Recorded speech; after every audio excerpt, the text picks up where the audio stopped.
record to this 12:03. Ready, go. Hi guys, this is Debbie Ann. I am asking you if you would like to join us on our nightly podcast adventure. You don't have to join every night. Any night that you want to show up is fine with us. It's 12 o'clock, midnight, New York time, so Eastern Standard Time. Julie and I have had many conversations that night. We're like, wow, that was such an amazing conversation. I wish we recorded this. Then we were like, wow, we should invite this one. We should invite that one. The reason why our podcast is completely different than any other podcast out there, we never know who's showing up. So if we don't know who's showing up, it might as well be you. If you saw this, this might be an inspired sign for you to come visit us. Find us on Zoom, and you can also find us on YouTube at www.youtube.com/BeReInspired. You have a great night, and we hope to be catching you soon. Julie, did you want to share something?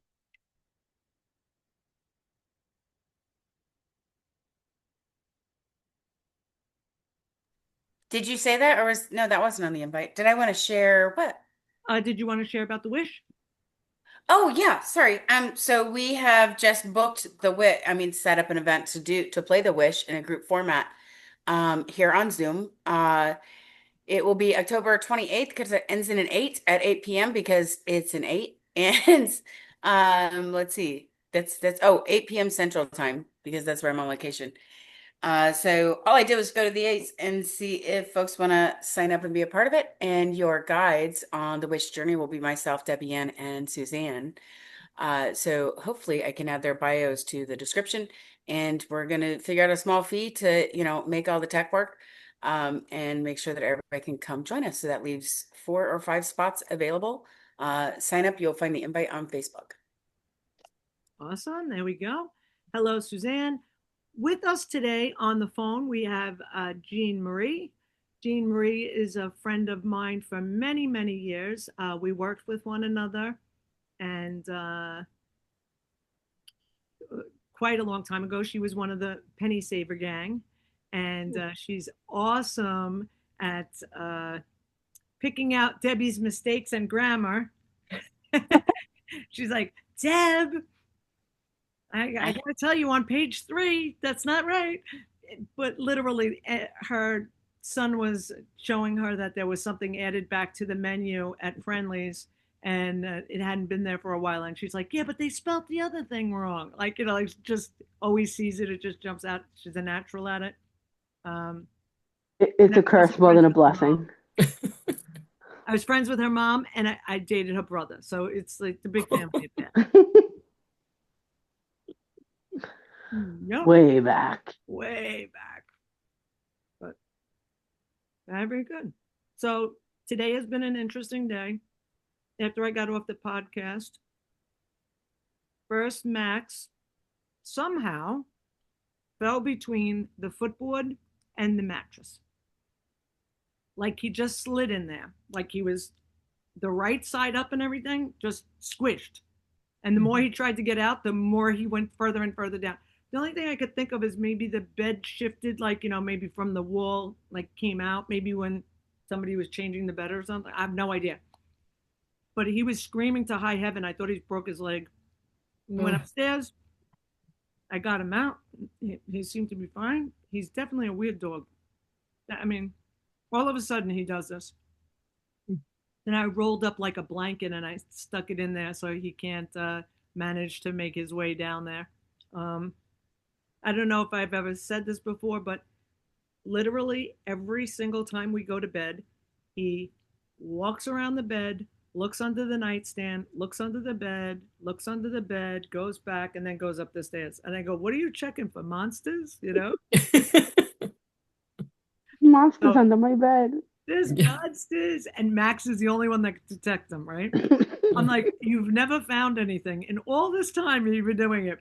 And it's just a funny thing. But he sometimes does put his bone down there, so maybe his bone was that, but there was no bone there that today.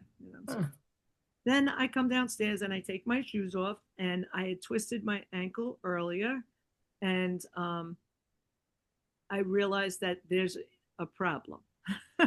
um, Yeah, you paid it no attention when it happened, and then then took off your shoe and found out, right? and How many found out hours did it happen before like you gave it attention? 5:45, Wow, that's a long time to not know and that you had hurt your ankle. I wasn't, but because it was like I twisted my ankle, but it was like I brushed it off, like blah blah blah, right? And then it was screaming. Mm. And when your body gets like cold and you start shaking because you're in such pain, that's what happened. And I did have some pain medicine from the way last time that I had surgery, and I just kept it just in case. But the part of me said, don't just keep that in the cupboard. Like, now I know where I put it back then, 5 years ago, whenever it was. I put it in a cup and then in the back, like, well, that on the top shelf. Like, who knew I was going to hurt my ankle? I can't step up on a friggin' whatchamacallit Yeah. thing. Oh, that was so stupid. So then I found it, I took it, and then Julie was still up. So I called Julie, and she says, whatever you do, now that when it kicks in, don't walk around. But I had no blankets, no pillows, no nothing down here. I'm freezing my butt off. It was not fun. But with that, something came to me, and my mother would always say, when you hurt a particular part of your body, I would get laryngitis sometimes, and she would say, what are you not saying? Mhm. And she would definitely say, where are you not taking the next step, or where are you need to go forward. It would definitely be something like that. And I told Jean Marie the story just before. My mother had a friend. My mother had all psychic crazy friends, right? And the one lady broke her leg, and she says, well, I not fractured her foot or something like that. She says, I'm going to sit in, and I'm going to write my book now that I'm. So she's very uncomfortable, and it's really hard for her to go to the ladies' room. It's hard for her to like be comfortable, and she's just like, why do I have this pain? And she's like, you probably did this to your foot so you can write your book. Then she said, I don't have to break my foot to write my book. I could just write my book. So she meditated all night. And she goes to the doctor, and she's insisting that he does another x-ray. And he's like, why am I taking another x-ray? It's like, she's just like, just take another x-ray. Does the x-ray, and there's no fracture. Mm. So he made it as a mistake or a flaw, but she knew that it was not. And then my mom had a stroke many years before she died, and she asked them what it looked like, and they showed her like the brain thing, and they showed her like the cloudiness that was there. And the next day she had to have another one to see if it was progressing or stabilizing. And she meditated all night, that they thought she was in a coma because they couldn't like even wake her up. And she's like, I'm meditating. You're like, leave me alone. And she pictured Pac-Men taking away the white stuff, taking away the white stuff. And when they did the second scan, there was like 50, there was only like 1% left. Wow. They're like medical miracles. So interesting. Like your heart So my foot didn't happen. my foot Yeah. does not have to be serious. Yeah. Wow. Well, and Louise Hay's book, You Yeah. Can Heal Your Life, is actually an index for Mhm. any time you're, if say you sprained your ankle, you're going to look up ankle, right? Or if like my hip is bothering me, I'm going to look up hip and see what that says. And so it has a full index. The whole half of the book is an index, and the front of the book is just stories as to how she came to that. I totally know that. So That's love cool. it. Mm-hmm. I remember that diabetes is you're squeezing the sweetness out of life. Just realize how sweet life is. I always loved that one. Wow. I'm going to look up Louise Hay Yeah. ankle. Ankle.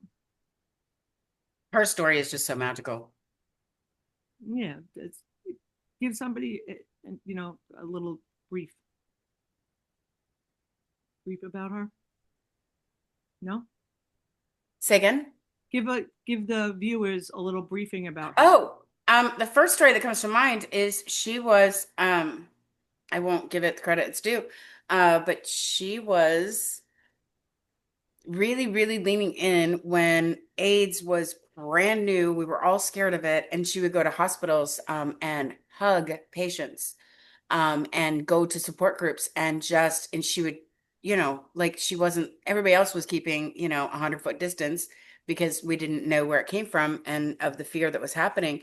And she could tell from all the people that she would visit that they were missing love.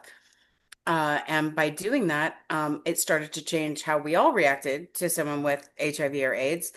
But she was, I don't know, the forerunner to have the guts to say, I'm not going to be harmed. These people need love. Like that, we are all confused. We are all in an unknowing. We are all very scared.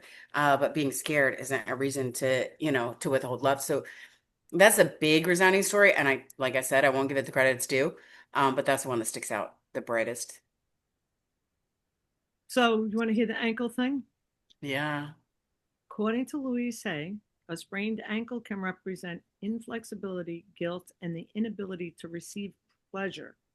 In her view of the mind-body connection, physical ailments reflect deeper emotional and mental states. So the pleasure part, I mean, that part's trying to solve itself right now because you teased us that you were going to tell us a story. Oh, yeah. It's going to get spicy. I literally We got a little spicy, The saucy part. 31-year-old. Yeah, the sneaked kiss. Ankles always symbolize the capacity to accept pleasure and enjoyment. A sprained ankle may be the manifestation of not allowing your experience to feel joy or a guilty feeling about doing so. Fear of moving forward. See, I knew what Mama would say. Now this one's probably mine because that's what I thought at first. A sprained or twisted ankle can also be a message that you're hesitant to move forward in a certain area of your life, perhaps because of fear. Wink, wink, Julie. Recommending healing affirmations. Okay, Yes. so there's an answer. I deserve to rejoice in life. I accept all the pleasures life has to offer. I love that. Yeah. I can say that. Now repeat that 3 times so our viewers might be able to write it down. I deserve to rejoice in life. I accept all pleasures life has to offer. I deserve to rejoice in life, and I accept all the pleasures life has to offer. When we are at Tony Robbins, he has like I am the voice, and you say like I am the voice, and then you go I am the voice. I am the voice, right? And like it makes you say it like 15 times, but it's awesome, like it's a way Sounds to like an acting class where you have to change. yeah. Stressing on each individual word. Yeah. But then once it gets into your head, it's into your brain. Yeah. So Julie had preluded in one of our intros that I had a kiss stolen with this young man, and then I was going for a job interview. He was wishing me luck, and he's like, "Oh, guess where I am?" And I'm just like, "Where are you?" And I'm like, he's like, "I'm going to be passing your house later." I'm like, "Oh," and I'm just like, "That's nice." I'm like, "I'm jumping in the shower," and then he's just like, "Oh, that sounds good." And I'm like, "No, no, no." And then he's like, "I want to give you, I want to give you good luck," and I'm like, "I don't know." So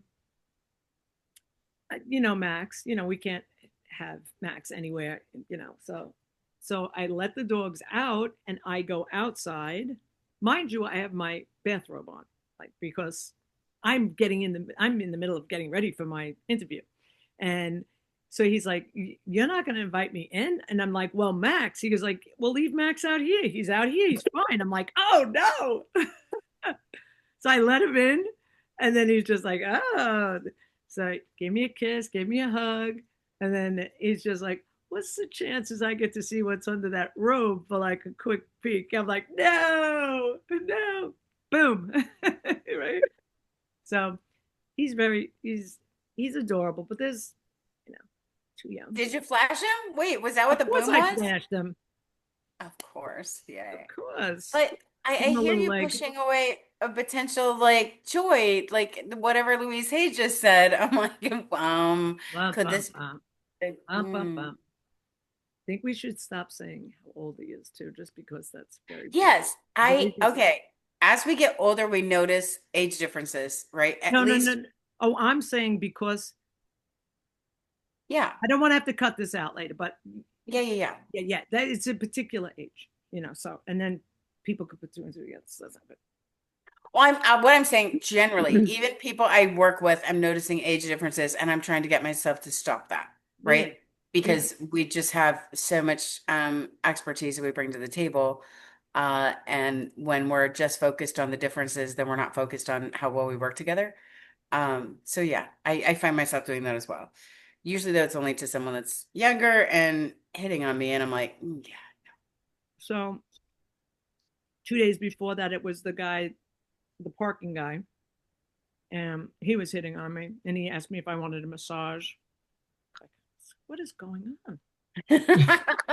What is going? What's your mother doing? What is going? So I have a particular thing that I'm supposed to look for. That the person is gonna some person that's gonna introduce me to my person is going to say, um, my neighbor has a brother. And when that is said, don't pass go, don't put it off, whatever it is, just go. Now this sounds like a Jack Nicholas, Diane Keaton movie. Like, what? How do you know this? Oh, I went to the late that psychic that was insanely good that we spoke about once before, Okay. and So she all they said have my to do mother is does. say my neighbor something. She said that your mother does not want you to go through the rest of your life without a partner, to a companion, I think she said. And you will find a companion. One of your friends is going to say to you, my neighbor has a brother. And when they say that, so we're always teasing everybody, like, does your neighbor have a brother? Does your neighbor have a brother? Like, it was, there I was, am so not kidding. This is actually in a film, like something incredibly close to the story. She literally waits, or he does. I don't remember what, but it's one of those older romantic comedies, not older by age, but older by actors. And it's a specific phrase this woman's waiting for, and she's a shop owner, and it sounds like exactly the plot. That's my hilarious. mother told people like numbers to like look out for, like look out for 513. When you see 513, that's a total sign or whatever. And this lady went into a jewelry store and it said 513, and she's like, what does that mean? And she's like, oh, that's the order number of the guy that's picking up the piece of jewelry that was repaired. That's all it was. And she's like, the owner of the jewelry store said, that's so funny. There he is. And he came in and they met each other, and literally from that 513. But my mother just saw that that was there at their meeting, right? Like either way, they would have met. Mm. Her name was Denise Coretta. And she would just call my mother for years, like afterwards, like she was one of the clients that my mom always would take. After a while, she got very picky. Clients became friends and family, and that was it. Can you picture like our guides and spirits like all around us? They're like they've been beating us over the head with signs like for, over 50 years in my case. And then and then you have these stories, and they're like, "Oh yeah, they just now understood that one." Like I haven't given her, 100,000 messages before this one. I can just see them giggling at us all for just not noticing. So there's when marble workers work on marble, absolutely nothing happens. They keep hitting it, they keep hitting it, they keep hitting it. And then finally, that magic hit just splits it like exactly where they wanted to split. Like it's just like a scientific thing. But very last hit before the hit, a lot of people give up and walk away. And what do you mean they keep hitting what? You're saying They have to Marvel keep as it in the in a certain, animators? when they're making marble, like into different, like say marble into a table. Marvel. Yeah, I'm they have so to hit sorry. it. I was picturing filmmakers at Marvel, like working on the animations. I didn't understand Marvel. Debbie's a New York accent getting in the way. Marvel, got it. That was Yeah, me. so I mean, and there's that other story with, Oprah Winfrey that says, like, if you take the left side or the right side and you're supposed to take the other, you get all these signs to like go back and get off it. One of my friends was working at the precinct, and he really wanted to stay longer than the police in New York. I don't know if it's like this everywhere. They start getting tired of people being there past their retirement date. But some of the Mhm. people don't need to retire. Yeah.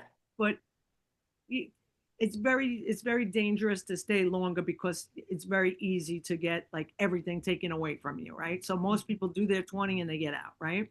So this person's in and they say, I'm going to go 25. And they have all the time in the world. Um, they could take time off, this, that, and the other thing. And he wakes up and he's just got this pit in his stomach and he's just like, done. I'm done. And he flat left his partner because, that when you say you're done, they got to go to somebody else or whatever. And the first day after he left, his partner went to a call on at a T-Mobile store, and it was ambushed, and everybody was killed. Wow, that's crazy. His partner included. Do you remember that, Jean Marie? It was in Richmond Hill. No, I don't remember that. Yeah, it like just happened like a couple of years ago, Oh, and I'm not as up on all of the current stuff. Queens, I haven't lived there in quite a while now. Queens. So where's Jean Marie calling from then? Long I'm in Island. Nassau County now. I grew up in Queens. In Queens? And where Yeah. are you now? Still in New York, but in Nassau County Oh, okay. on the island. The island. She's an island girl now.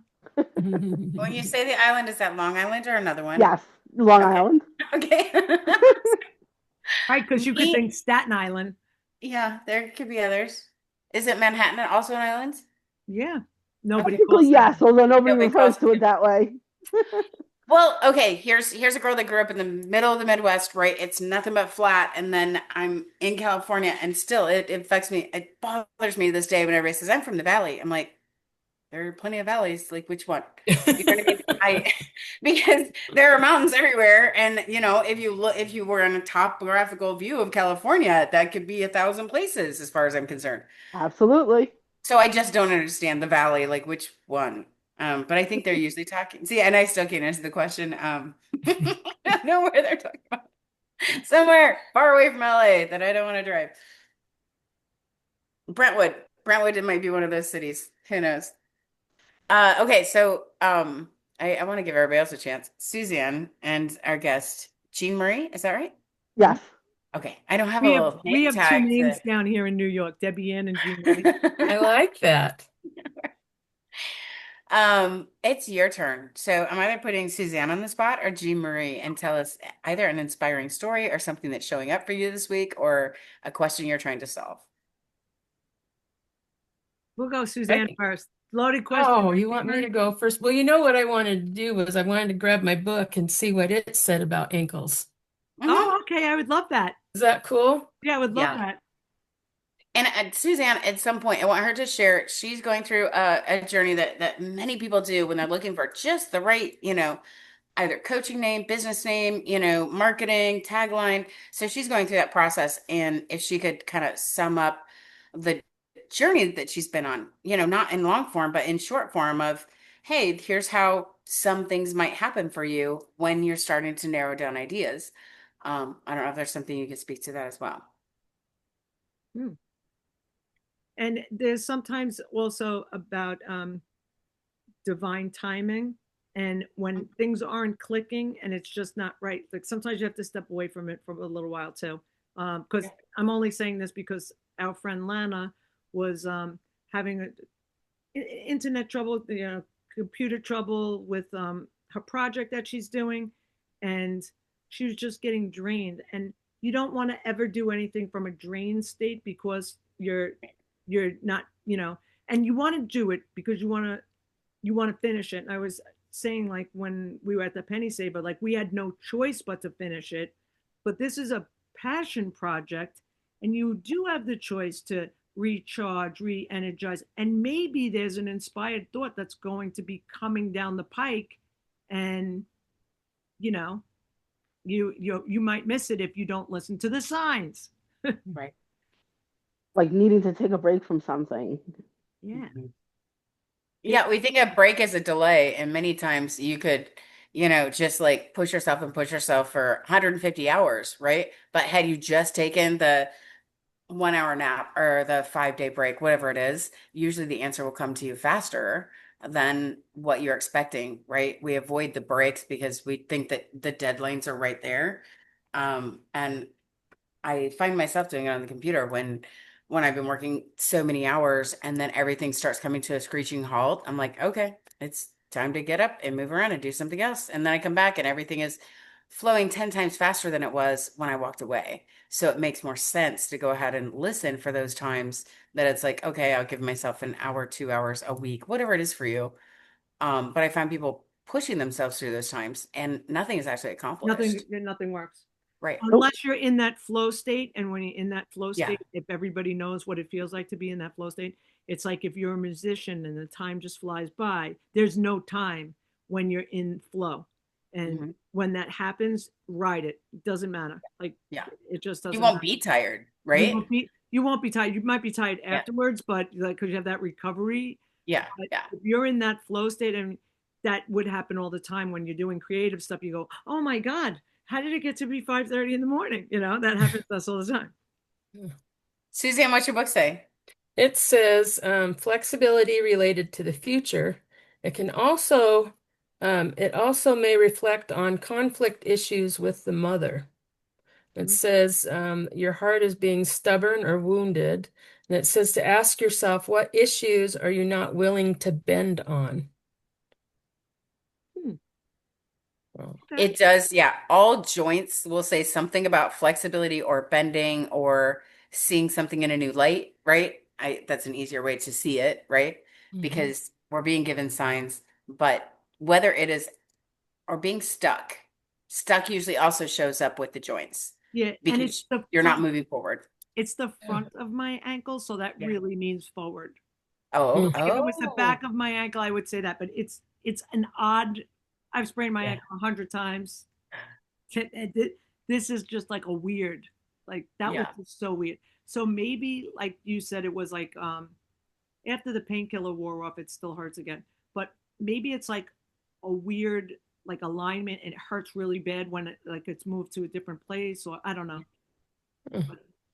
I don't know. So My wait, dancing career just might be over. your dancing career? Yeah, you never know.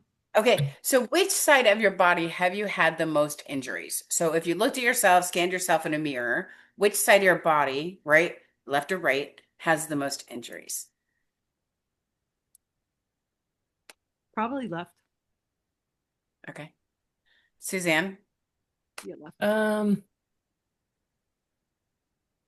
I haven't had a whole lot of injuries, but I would probably, my biggest ones have been on my right side. Uh-huh. So I don't know if it's maybe the most, but the biggest ones, the ones that required surgery or something, have been right side related. So And yeah. and our caller, which side? I'm definitely left. Left. So I had the most fascinating presentation by someone, and they actually sketched out the body, right? Like, the Da Vinci sketch, right? And they said left or right. So if it's on the left side, then you have across your lifespan, you have more problems with women. If it's on your right side, you have more challenges with men, just across the board, right? But then they got very specific, and Ashley had hired an illustrator to draw faces about where we wear our wrinkles, right? Like we think wrinkles are age or something, right? So if you wear your wrinkles across the forehead, those like when it all scrunches up, then that's because you live a lot in anger, right? And then if I don't remember all the other ones, but he had at least 8 faces in the different ways that we wear our age, and he would put either an emotion to it or a state of being, right? That was more predominant. And it was right on 100% of the time. Like everybody in the seminars, hundreds of thousands of people, he just Yeah. worked. Yeah, it was Mm. fascinating. So, okay, does that hold true? If you looked at where you're most challenged, men or women, on the left or right side, does that hold true for y'all that have been answered? Yeah, it does actually. Doesn't? For me, it does. I mean, I've been Yeah. divorced 3 times. So, hello. I guess Marry a woman next time. they got to switch sides. Which teams? Oh my God. That's crazy. That's a good one. Yeah. I wish I might be able to track him down. Maybe I could ask him to come on because it was just the most fascinating thing I had never seen written about. I'd never seen published. Nobody else had shared it, And for him to hire the illustrator to show the faces, when you see the faces, because they're very basic faces and illustrations, like sketches, then you can immediately like you pinpoint people in your life. You're like, yep, that person carries anger because I can see those wrinkles on top of the people I know, right? And yeah, they aren't always age related because think about, I think when I was younger, I started to get the lines across my forehead, right? Mhm. And then a crazy thing, when I was really suffering in pain, 4 years bedridden, I kept asking the why question. It was driving me insane because I was already deeply involved in energy medicine about feedback and all the things. And it's like, okay, well, I chose my parents, to go back to coaching. You chose, this journey, you chose your parents, da, da, da, da, da. And it's like, then I chose this and why would I choose it? So, in doing that, I just thought the only answer I could come to is it's anger, but I never felt it was my own. I felt like it was inherited and it was someone else's anger maybe I was carrying Mm. because I don't naturally just react to everything that's annoying in anger, right? Usually it takes quite a bit to get me to that place. So then I did some work around either anger or forgiveness or something else. So I do use Western medicine to kind of pinpoint which organ it is. And then I use Louise Hay to like, okay, then what emotion is on that organ? How can I help? Yeah, so Hmm. you're dealing with a lot of generational trauma then. Yeah. Mhm. Yeah.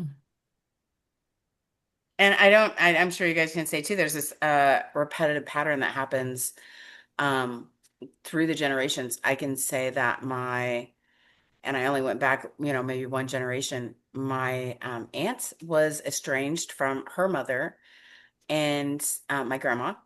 And then I don't know if my mom was ever estranged from her mom, but then my sister was estranged from my mom.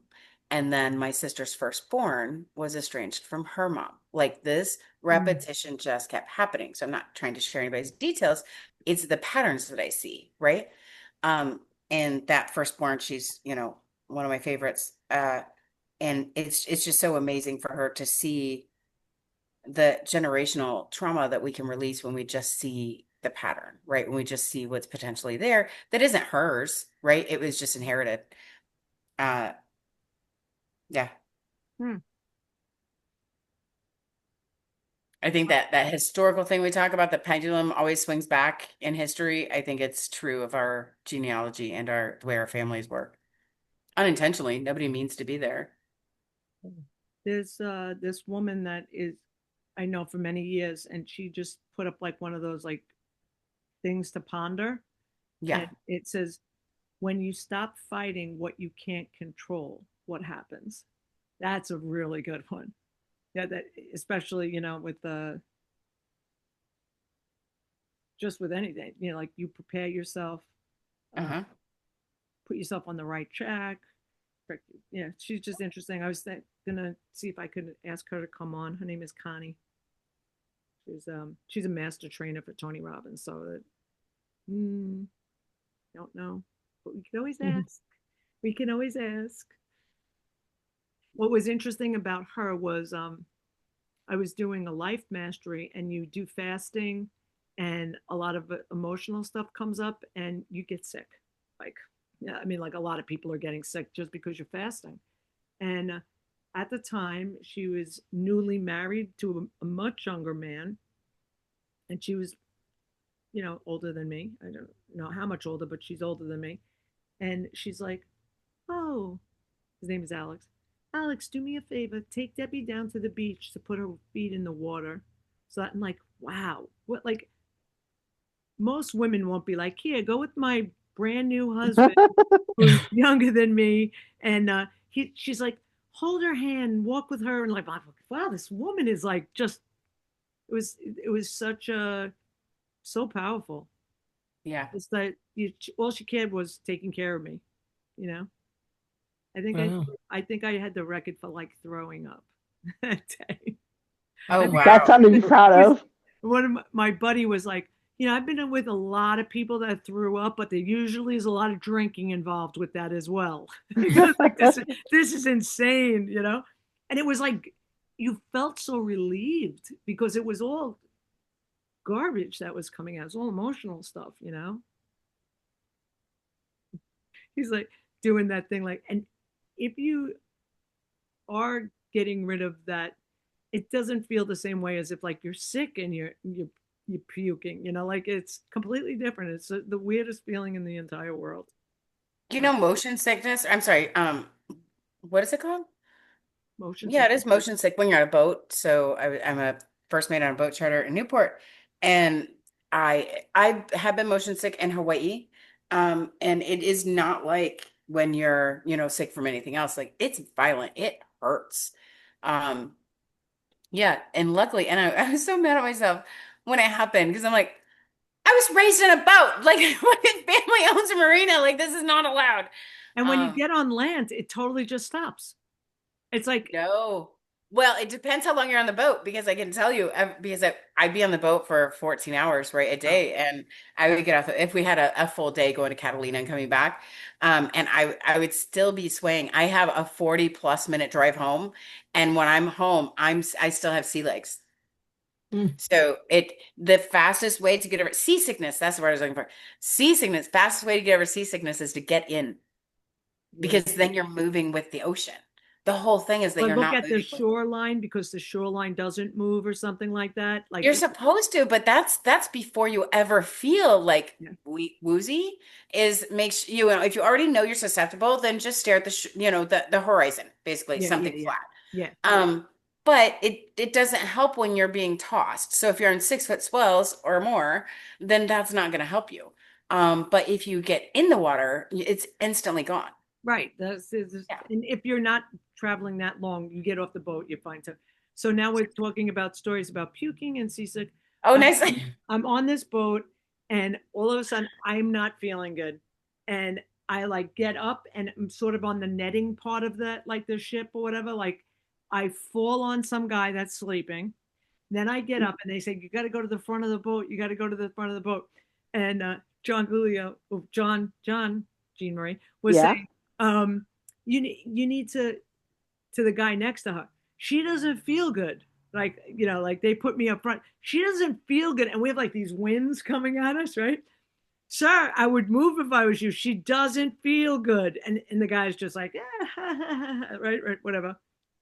She doesn't feel good. She doesn't feel good. Boom, I vomit all over this man. It like came back, like ricocheted all over. The next day, he's like the first one at the bar, and I have to go to like have breakfast or coffee or whatever. And I have to walk by him. He goes, "Dear, it's totally fine." John looks at me and goes, "What does that man do that you puked on him?" And he's like, "Dear, it's fine. Don't worry about it." Right. Oh, Was he a doctor? That's the only thing I thought of, right?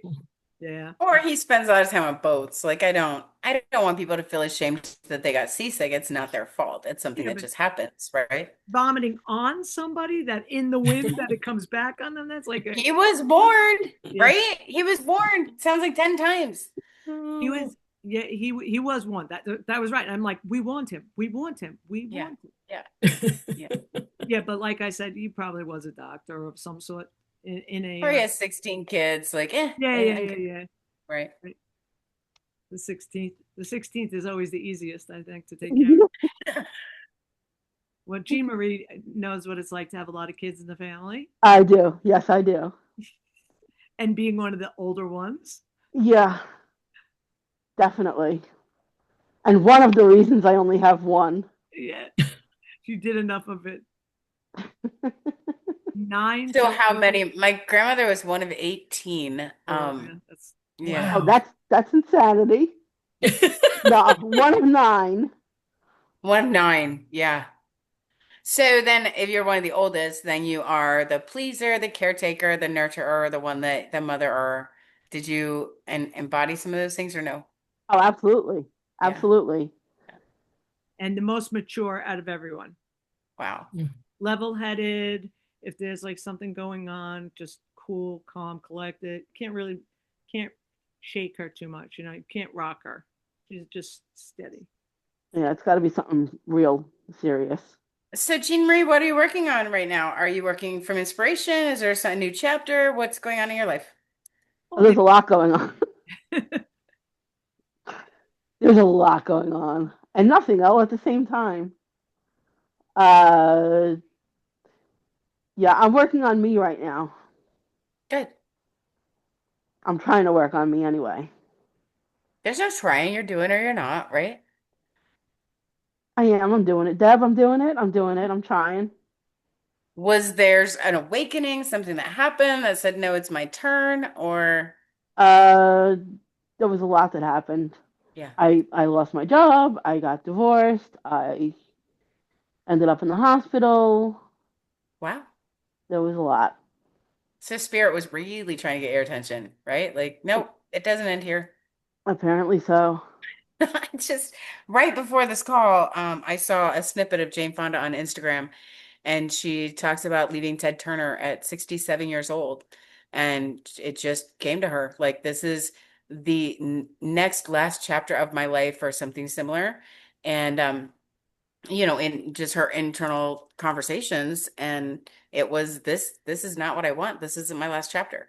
So, having a divorce that late in life, and I don't know how long they were together, it's eye-opening. It can be a tough journey, but if I think that you get quiet, maybe you found that you can find some inspiration along the way, that it doesn't have to be hard, it doesn't have to be rough. It can be emotional, right? One of my shamans used to say, treat every emotion as a friend. So when I was just really having a hard time, I'm like, okay, let me spin that. Let me work with that. And let me see if it's mine. So I find that a lot because I was traveling and doing a lot of seminars, and because it seems like the people of my circle were just all having huge problems. And I'm like, that's not even mine. That's not mine. And that's not mine. And that's not mine. You know what I mean? My Hmm. reaction to what was spiraling in their lives, that was mine. But some of their reactions to what was happening in their lives, that wasn't. And also Jean Marie has a 15-year-old, so that's Oh, You have Yeah. twins? no, just one. No. Just Oh, one. Just one. oh, that's right. You said you had one kid. But in her family, there's twins. The youngest boys, her brothers, are twins. Yeah. Yes. That was the big joke when I finally got pregnant with Aiden, that it was going to be twins, and I was like, No joke. not happening. You didn't get Yeah. that.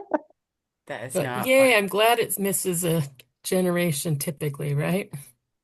Yeah. Yeah, actually, yeah, none of my siblings had twins. Twins. So all 9 of you then are childbearing? No, actually, Oh, no. oh, what? Paul and Colin, What right? was that? Paul and Colin, the boys. They're the only ones that don't have kids. Uh, Yeah, yeah. yeah. Everybody else does. That's great that you knew that, and I had to think about it. So Jean Marie's brother Tim used to work for me for a little while, and he was really, really upset when he went to. This is just like one of those God's working with you, not for whatever. In September in 1991, I believe it was 19, no, 2001. He went for a job and he didn't get the job, and he thought he was perfect for the job, and it was at the Twin Towers, and he was not in the Twin Towers because he didn't get the job that he was totally qualified for. Mm-hmm. Divine Divine intervention. intervention. Wow. Wow. Like, why didn't I get that job? Beating himself up and everything, you know? It was like 2 weeks before Jean Marie or something like that. I don't We, remember. I was getting married then. yeah, I'm sorry. But he was working for me. Everybody worked for me, you know. Like so, everybody worked for me in some capacity. That our youngest brother's really really tough, and he's not really big. And the neighbor was this Asian lunatic. He was just a crazy guy. And we're doing construction. And he's telling us to stop banging. Like it wasn't like it was. It wasn't like it was like 4 o'clock in the morning or 6 a.m. It was like the regular part of the day. So her brother says something like, "What do you expect us to do? We're doing construction, man," like that. And he goes, he's just, and he said something, and he goes, "I'll, if I have to come, I'm gonna come over there." And he's like, "Come on," like that. And he goes, "Well, I'll get my son to come." He goes, "Bring your son too." Let me tell you, Paul was like that when he was 5 years old. When they were 5, can I curse? I can't curse. Oh, we curse. Okay. Yeah. When the boys were 5, I was walking with them. We were going to the store on Metropolitan. This is when we lived on 116. So we're walking up Metropolitan to 116 toward Metropolitan, and I was like a teenager. I was cute then, whatever. And some guy looked at me, and Paul, 5 years old, the arms go up like the muscle man kind of like, and he goes, "What the fuck are you looking at?" And I was like, "Oh my God." And it just never stopped. Paul just never changed. Yeah, he's a toughy. Oh my God. 5. Should have said, bring him. We'll have a barbecue. Come on, let's go. We're fine. I was dating Brian when we were doing the house, so they would help him. Yeah. And we got the famous line from him. "I took down this wall. I took down that wall. I took down this wall." I was saying, and he's like, "There's no individuality between the rooms." And then the other thing is, we were doing like where you put the TV up on the, like, kind of like up.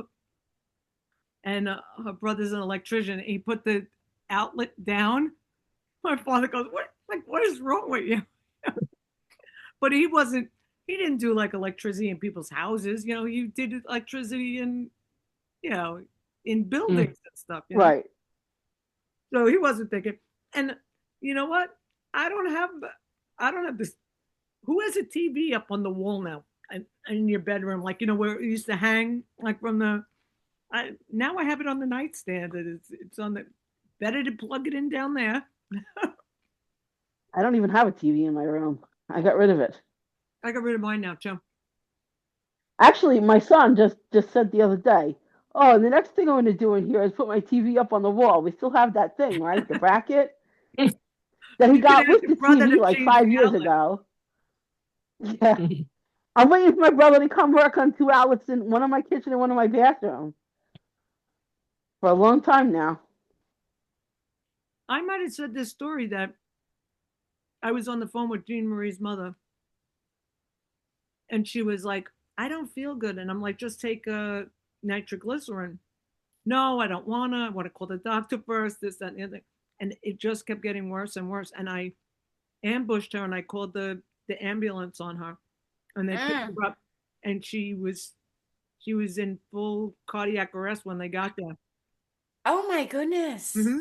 Good for you. I'm glad that you mentioned that too, because I remember my mother telling me that she had a roommate one time, and same thing. The lady was like, "I just don't feel well. I just don't feel well." And she's like, "I think you should go to the doctor." And she goes, "It's probably the flu." And my mother, premonitions and whatnot, she goes, "It's not the flu. And that's exactly what happened. And we always hear, the great men things, if you got pain in your arm and stuff like that. And typically for a woman, they feel like they have the flu Different, or yeah. something. Yeah, it's crazy how different it is. And the other thing to know is if you are a patient that does have nitroglycerin, my doctor being that, super duper doctor, the Nisa Goldberg, who she's like, women are not small men. She wrote a book, this and the other. Women are not small men. That's a good book title. Right? Because it's like you don't have the symptoms of that the men have for a heart attack, right? Yeah. So she said, "You're going to take a nitroglycerin in the office right now," and I'm like, "What?" Said, "Oh no, you are, because I want you to know what it feels like when you experience it, and not to be afraid of it. It gives you a banging headache. It feels like the lights go on, and that's all it does. And if the Oh, doctor tells you you can take it, you take one immediately. You wait like a little while, you can take another one. And then if you're not feeling any relief, you need to go to the hospital." But her mother wasn't, she was like, "No, I don't want to take it." We had the same doctor at that time. We had the same mm. doctor, Ronnie, Mm. whatever his name was. And my girlfriend still goes to him. That's so funny. But yeah. And they were able to like break up any blood clots that were in there and everything. And she was in for a while. And how many people were in her hospital room? It was like insane. Oh my God. It was insane. Absolutely. Yeah.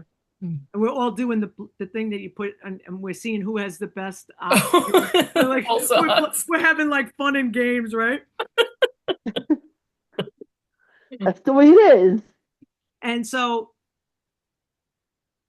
the sister-in-law is there, and that she's thinking I'm friends with the mom, and like that's Debbie, that's here, da, da, da. And then all of a sudden, Not putting two and two together. yeah, then she finally puts two and two together that, wait, Debbie, Brian went out with Debbie, Jean Marie worked Like, wait, with that's Debbie. that Debbie? And all of a sudden she's just like, she was so cool with me. And then all of a sudden she's just like, you saw, oh, she was pissed.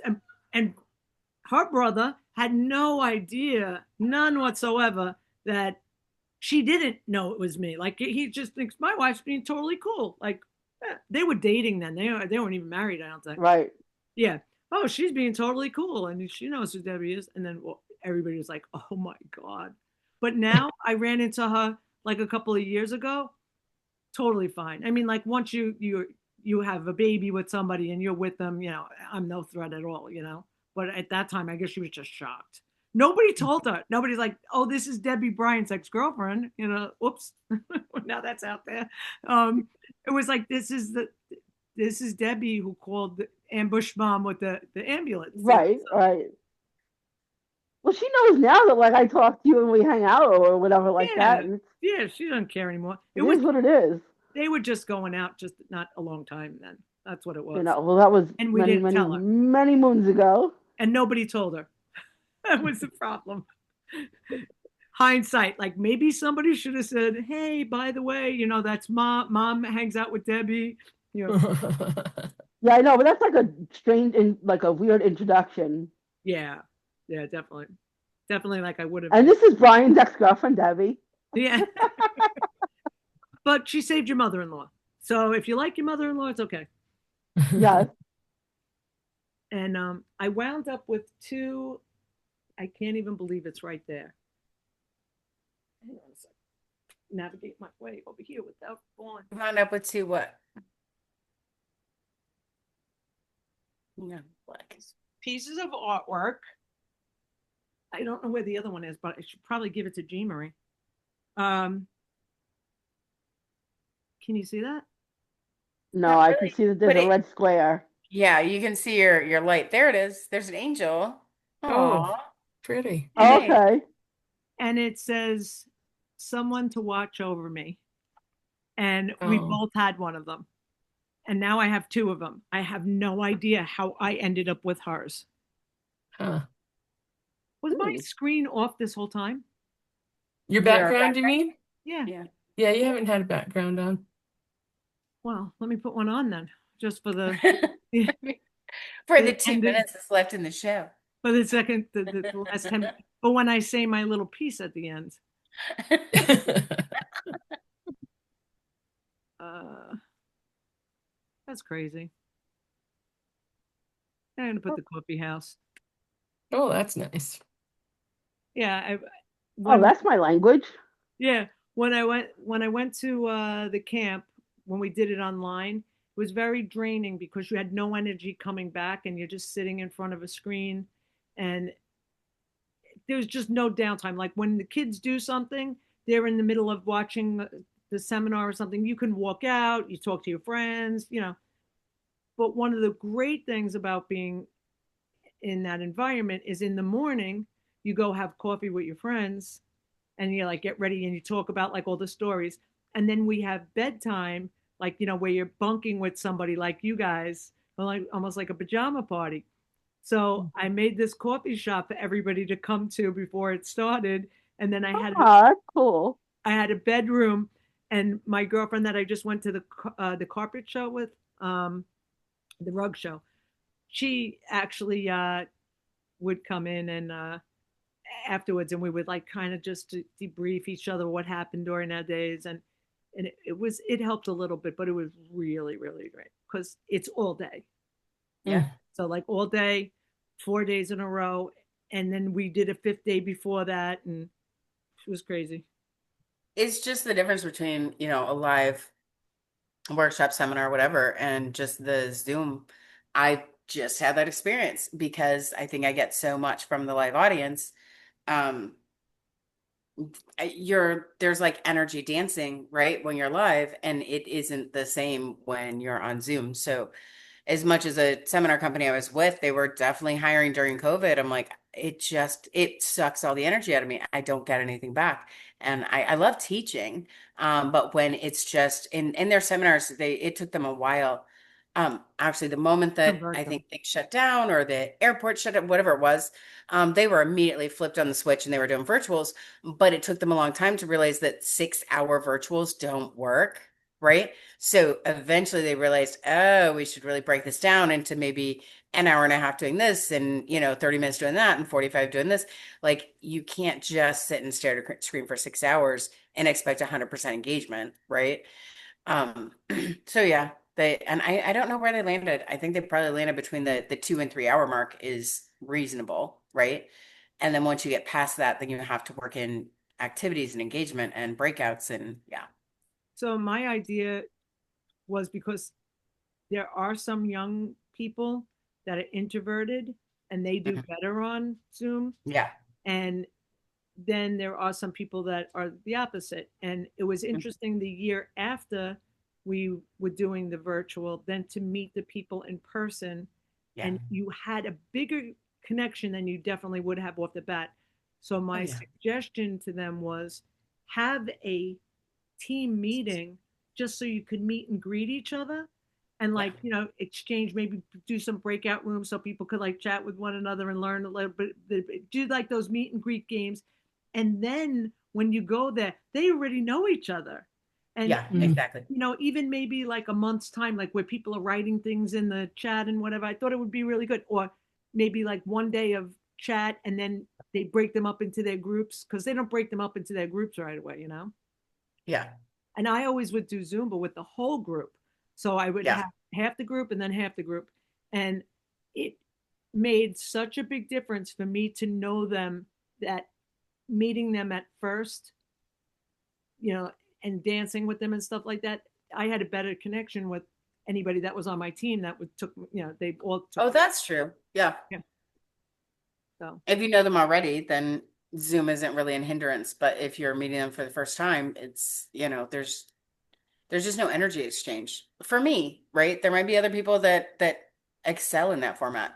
I just recognized right away it wasn't really my thing.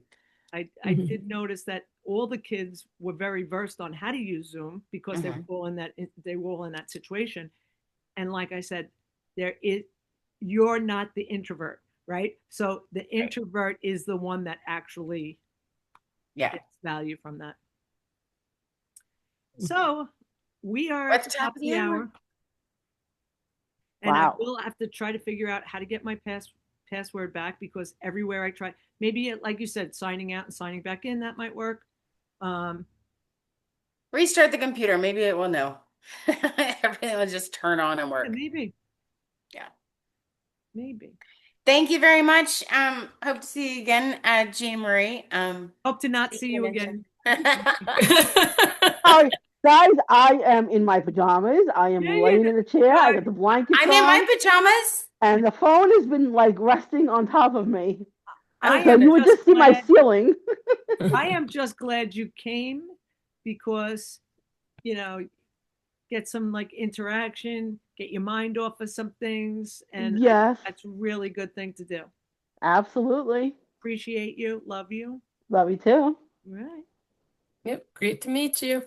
All right, you too. Good You night, too, you guys. everybody. Good Bye. night. Bye. So everybody, sorry that this didn't go live on YouTube. If you were planning to watch it live on YouTube, I did have a issue with my Google account, and I'm going to have to recover that. I will do that now. And besides allergies and a sprained ankle, but I'm still doing our Midnight Spark broadcast, and I hope to see you soon. And if you'd like to be on Midnight Spark, you certainly can just come on unannounced, and we'll make room on the couch for you. Bye.